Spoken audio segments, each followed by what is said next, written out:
O governo de Mato Grosso do Sul libera nesta terça-feira 500 milhões de reais para pagar o 13º salário dos cerca de 75 mil servidores do estado. Justiça determina o bloqueio de mais de 2 milhões de reais da Santa Casa de Campo Grande para o pagamento de 300 médicos contratados. O Ministério Público Estadual vai investigar denúncia de tortura sofrida por adolescentes que cumprem medida socioeducativa de internação numa instituição da capital. Energisa corta mais de 70 mil gastos de energia em Mato Grosso do Sul. Estas e outras notícias você acompanha agora aqui no Jornal da Tarde, que está no ar.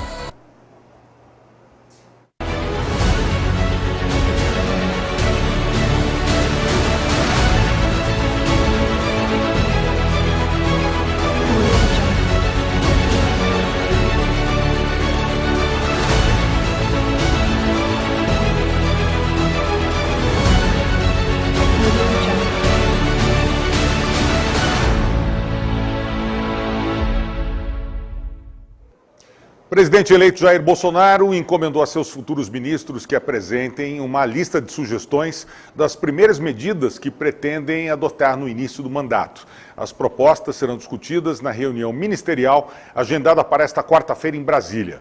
A ideia é o governo começar a todo vapor, cumprindo as promessas feitas durante a campanha eleitoral para atender à expectativa e à esperança da população brasileira. A reunião desta quarta-feira será a primeira do presidente eleito, depois que ele fechou o grupo de ministros, composto por 22 integrantes de primeiro escalão. O desenho da nova estrutura está sendo finalizado e deve ser enviado por medida provisória logo no dia 1º de janeiro. Depois, por decreto, as verbas das pastas extintas serão transferidas para as pastas novas. A Polícia Federal cumpre na manhã desta terça-feira, na Paraíba, no Rio de Janeiro, 9 mandados de prisão temporária e 9 mandados de busca e apreensão para desarticular uma organização especializada em fraudes mediante utilização de documentos falsos. Isso para saques de precatórios e saldos do FGTS, PIS, seguro-desemprego, benefícios da Previdência Social, entre outros. A ação foi batizada de Operação Quimera X. A base no Rio de Janeiro, a base está no Rio de Janeiro, mas atua também na Paraíba, Rio Grande do Norte e Distrito Federal. A Polícia Federal estima um prejuízo de aproximadamente 4 milhões de reais. Na Paraíba, os mandados estão sendo cumpridos em cidades da Grande João Pessoa. Um carro de passeio capota depois de derrapar por causa de água na pista da BR-262, na saída para Três Lagoas. Mais detalhes com o repórter Marcos Tenório.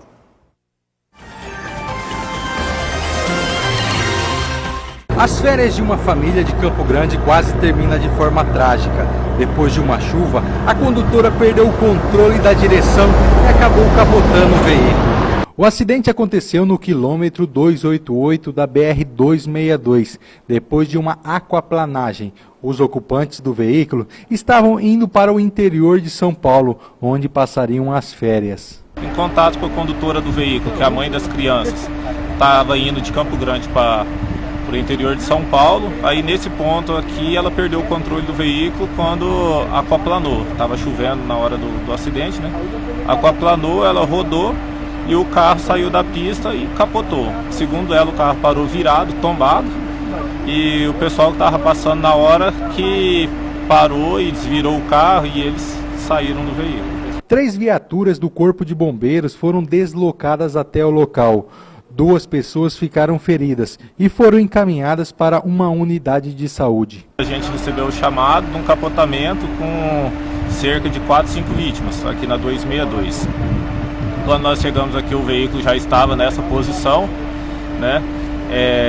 As vítimas não têm lesões aparentes, foi socorrido uma criança de 7 anos e uma mulher adulta, as duas com dores na região da cabeça, mas sem lesões aparentes. De acordo com o tenente do Corpo de Bombeiros, todos estavam usando cinto de segurança e isso evitou que algo pior acontecesse. Todos de cinto, né, inclusive as crianças de cadeirinha, bebê conforto, e eu acredito que seja isso aí que resguardou a integridade de todos, né? O tenente ainda faz um alerta para os motoristas que forem pegar a estrada neste fim de ano. É uma série de fatores, né? A própria chuva já você já tem que diminuir a velocidade, né? Aí vem a questão da situação do seu carro, pneu, sinalização da pista. Então, assim, a recomendação que a gente sempre fala, começou a chover, diminui a velocidade, né? Diminui a velocidade e retoma a atenção. A Polícia Rodoviária Federal também esteve no local, mas o trânsito fluiu normalmente.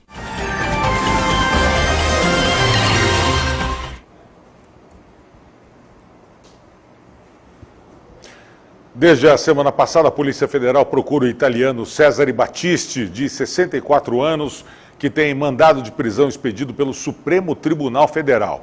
Condenado na Itália à prisão perpétua por 4 homicídios cometidos nos anos 70, quando integrava o grupo terrorista Proletariados Armados pelo Comunismo, ele está desaparecido desde que o ministro Luiz Fux, do STF, expediu a ordem. O presidente Michel Temer assinou a extradição de Battisti com o apoio do presidente eleito Jair Bolsonaro e do futuro ministro da Justiça Sérgio Moro. A Polícia Federal fez buscas em São Paulo, na região onde Battisti vivia, na cidade de Cananéia, no litoral do estado, sem sucesso. As investigações continuam. Policiais de Maricá, no Rio de Janeiro, prenderam na manhã desta terça-feira o ex-policial militar Renato Nascimento Santos. Segundo a delegada Carla Tavares, Renatinho Problema, como era conhecido, tem mandado de prisão por envolvimento no assassinato da vereadora Marielle Franco e do motorista dela, Anderson Gomes. Renatinho Problema foi pego em Guapimirim, na Baixada Fluminense. Ele é suspeito de integrar milícias e tinha 2 mandados de prisão por homicídio e outro por porte ilegal de armas. A Justiça de Goiás pode decidir hoje o pedido da defesa do médium João Teixeira de Farias, o João de Deus, de 76 anos, que entrou com habeas corpus para transformar a decisão judicial de prisão preventiva em prisão domiciliar com tornozeleira. O argumento utilizado se baseia na idade avançada e no estado de saúde de João de Deus. A decisão ocorre no momento em que a força-tarefa criada pelo Ministério Público de Goiás para apurar as acusações de abuso sexual contra o médium recebeu 506 relatos de mulheres que denunciam crimes sexuais. Há uma semana, desde que o grupo foi criado, o número de denúncias só aumenta. O pedido de prisão preventiva se sustentou em 15 denúncias já formalizadas em Goiânia, todas por crimes sexuais. No domingo à tarde, João de Deus se entregou em uma estrada de terra na região de Abadiânia, em Goiás. A polícia também investiga a movimentação de cerca de 35 milhões nas contas de João de Deus. O governo de Mato Grosso do Sul anunciou que liberou nesta terça-feira cerca de 500 milhões de reais para pagar o 13º dos cerca de 75 mil servidores do estado, entre ativos e inativos. De acordo com a gestão de Reinaldo Azambuja, do PSDB, soma-se a este montante outros 500 milhões referentes ao salário de novembro, que foi pago no começo de dezembro, perfazendo um total de R$1 bilhão liberado para o funcionalismo no último mês. Na segunda-feira, o governador destacou que termina aí o seu primeiro mandato, cumprindo pontualmente com o pagamento dos servidores. Bom, acho que era o mínimo, né, que o governador poderia fazer, já que é ele mesmo que vai assumir a partir de janeiro, então teria que regularizar a situação do mesmo jeito, por sua própria conta, né? O segundo sargento da Polícia Militar, Ricardo Campos Figueiredo, além de perder a função pública, foi condenado a pena de 18 anos, 10 meses e 11 dias de prisão em regime fechado. A audiência ocorreu na tarde de ontem, em Campo Grande. O acusado foi preso no dia 17 de maio deste ano, durante a Operação Oikeéticos, deflagrada pelo Grupo de Atuação Especial em Repressão ao Crime Organizado. Investigado pelos crimes de lavagem de dinheiro, corrupção passiva e organização criminosa, Ricardo também teria obstruído a justiça durante cumprimento de mandado de busca e apreensão de celulares na casa dele. Quando a polícia chegou, o sargento se trancou no banheiro para destruir os aparelhos que possuía. Campos é a ex-segurança do governador Reinaldo Azambuja. Durante o julgamento, o Ministério Público Estadual afirmou que o acusado usava da função para escapar das punições. Ainda conforme a investigação, o sargento movimentava o recebimento de propina com a conta do filho para ocultar bens. Ricardo agora permanece preso em regime fechado no presídio militar. Ele pode recorrer da decisão. Nesta terça-feira, o sargento será julgado pelo crime de obstrução de justiça. Em nota, a assessoria informou que o governo não vai se posicionar por entender que este é um assunto da justiça e não do governo. A PM ainda não se manifestou sobre a condenação. Representantes da Energisa, a concessionária que administra a distribuição de energia elétrica aqui no estado, junto ao PROCON, afirmaram que os inúmeros cortes de energia elétrica que aconteceram na semana passada fazem parte de uma medida para identificar os 72 mil ligamentos clandestinos em Mato Grosso do Sul, chamados gatos de energia, né? Segundo o gerente de serviços comerciais da Energisa, Ercílio Diniz, 65% das unidades desligadas pediram a religação ao mesmo tempo, sobrecarregando a equipe aí. Por isso a demora no religamento. O representante da concessionária ainda explicou que 35% dos desligamentos foram identificados como gatos. O subsecretário do PROCON, Valdir Custódio, disse que uma ação acontecerá entre os dias 19 e 21 de dezembro, agora, né, a partir de amanhã, na Praça do Rádio Clube, em Campo Grande, para que os consumidores possam regularizar os débitos com a Energisa, com mais de 60 dias de atraso e sem a cobrança de juros. A ação acontece das 7h30 da manhã até às 5 da tarde. A Justiça determinou o bloqueio de mais de R$2 milhões da Santa Casa de Campo Grande. Isso para o pagamento de 305 médicos contratados sob o regime CLT. Os médicos do hospital entraram em greve nesta segunda-feira por conta de atrasos salariais. A decisão é da terceira vara do trabalho de Campo Grande, pedida pelo Ministério Público do Trabalho em Mato Grosso do Sul. De acordo com o MPT-MS, este montante corresponde aos salários do mês de novembro. Mas, segundo o Sindicato dos Médicos de Mato Grosso do Sul, há pagamentos atrasados desde outubro deste ano, né, que os médicos não teriam recebido ainda a primeira parcela do 13º salário. O Ministério Público Estadual vai investigar denúncia de tortura sofrida por adolescentes que cumprem medida socioeducativa de internação na UNEI Dom Bosco, em Campo Grande. O aviso de instauração de procedimento preparatório foi publicado nesta segunda-feira no Diário Oficial do órgão. Consta na publicação que as novas agressões teriam acontecido nos dias 6 e 7 de dezembro e os autores seriam agentes de ações socioeducativas lotados na unidade. A Promotoria de Justiça da Infância e da Juventude de Campo Grande irá conduzir a investigação contra os servidores. A suposta tortura contra os menores infratores não é atual. No ano passado, outras agressões foram denunciadas durante vistoria de integrantes do Mecanismo Nacional de Prevenção e Combate à Tortura na unidade. O relatório feito após a visita afirmava que agentes de segurança da unidade torturavam os internos com cacetetes fabricados com pedaços de pau. As armas foram achadas em diversos cômodos da UNEI, principalmente no dormitório dos servidores. Empossados ontem os membros da nova diretoria do Tribunal Regional Eleitoral da 24ª região de Mato Grosso do Sul. O repórter Richard de Lima esteve por lá e traz mais detalhes.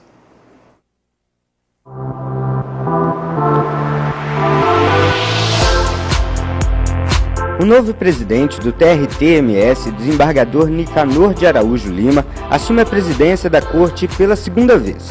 O magistrado já havia conduzido a administração do tribunal em 2005 e 2006. A próxima gestão começa no dia 1º de janeiro. O Centro de Convenções Arquiteto Rubens Gil de Camilo abre as portas para a sessão solene de posse dos novos dirigentes do Tribunal Regional de Trabalho da 24ª região.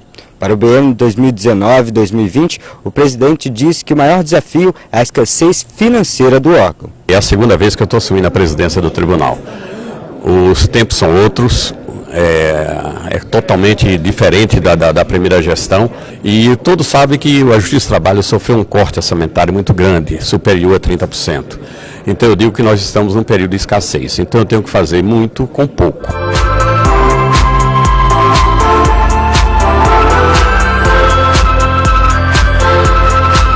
O governador do estado, Reinaldo Zambuja, também participou da solenidade de posse da nova diretoria do Tribunal Regional do Trabalho da 24ª região, com sede em Mato Grosso do Sul. Primeiro, a gente ressalta o bom trabalho, que o tribunal tem feito, principalmente nas questões da justiça trabalhista, os avanços. Eu vejo como uma sequência natural e não tenho dúvida que o ritmo de trabalho, as prioridades e principalmente as parcerias que a gente tem construído com o TRT da 24ª vai continuar igual.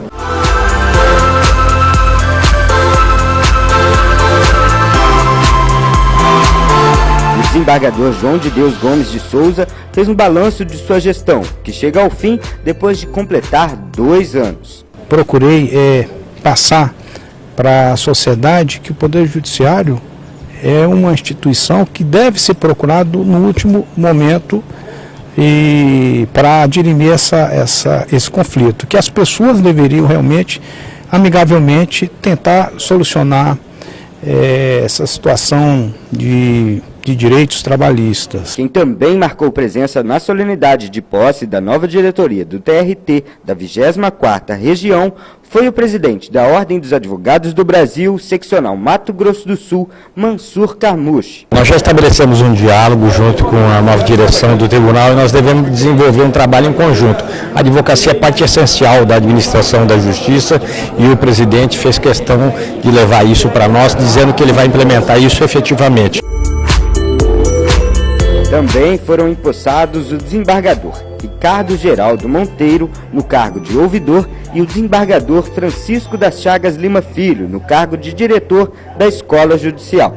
O desembargador Almaurir Rodrigues Pinto Júnior assumirá a vice-presidência do TRT de Mato Grosso do Sul, da 24ª Região.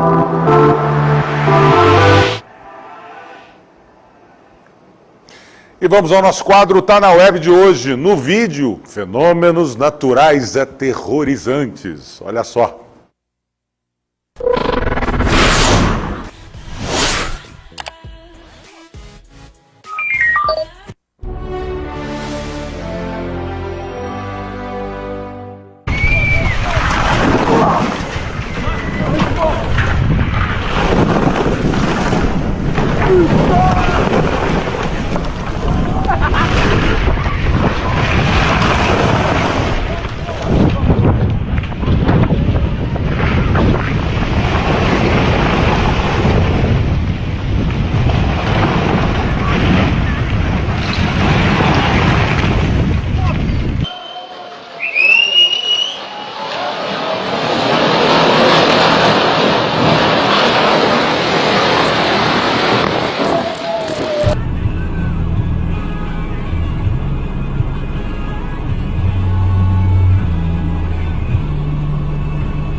Oh my God!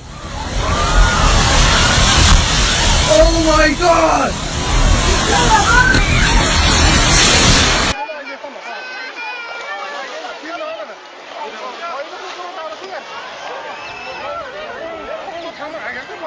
Cara, às vezes isso aconteceu num...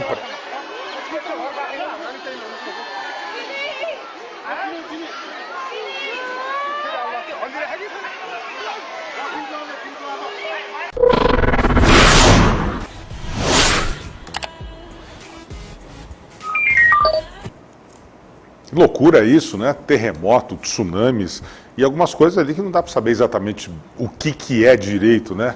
Mas que dá um medo danado, dá, né? Bom, gente, o Jornal da Tarde vai ficando por aqui. Nós voltamos amanhã, à 1h30 da tarde. Meu forte abraço sempre para vocês e até lá.